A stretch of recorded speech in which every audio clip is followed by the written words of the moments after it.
এখন পর্যন্ত অনেকেই বলে যে এখনো ছাত্রের মধ্যেই লাগে। আর আমার রাজনৈতিক জীবনের বই যদি আমি লিখতে যাই, এটা লিখে শেষ করা যাবে না। একটা শফিকুর রহমান সাহেব, তিনি আমরা একসঙ্গে নামাজ পড়তাম, 5 ওয়াক্ত নামাজ পড়তাম, আমাদের সঙ্গে দু একজন নামাজ পড়তো না।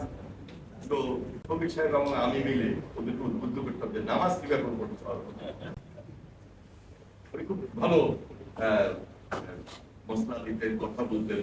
যাই হোক, সবকিছু মিলে জেলের যে আমাদের দীর্ঘদিনের এই যে অত্যাচার নির্যাতনের কাহিনী, এটা যদি আমি বলতে থাকি এরকম বই জমে যাবে।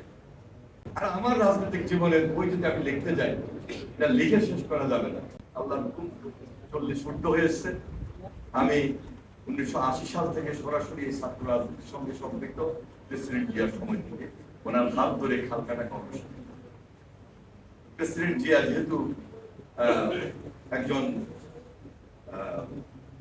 দেশপ্রেমিক নেতা ছিলেন, তিনি যে একজন মোমেন ছিলেন, ওই প্রকৃত মোমেনের পিছনে রাজনীতি করার সুবাদে আমি নিজের চেষ্টা করি তার আদর্শকে ধারণ করা।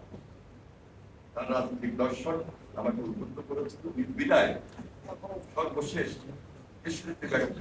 নেতৃত্বে আমার রাজনীতি ছাত্র জীবনে এখন পর্যন্ত অনেকেই বলে যে এখনো ছাত্রের মধ্যেই লাগে। আপনার বয়স তো খুব একটা বেশি হয় নাই। আল্লাহ সবাই দোয়া করবে।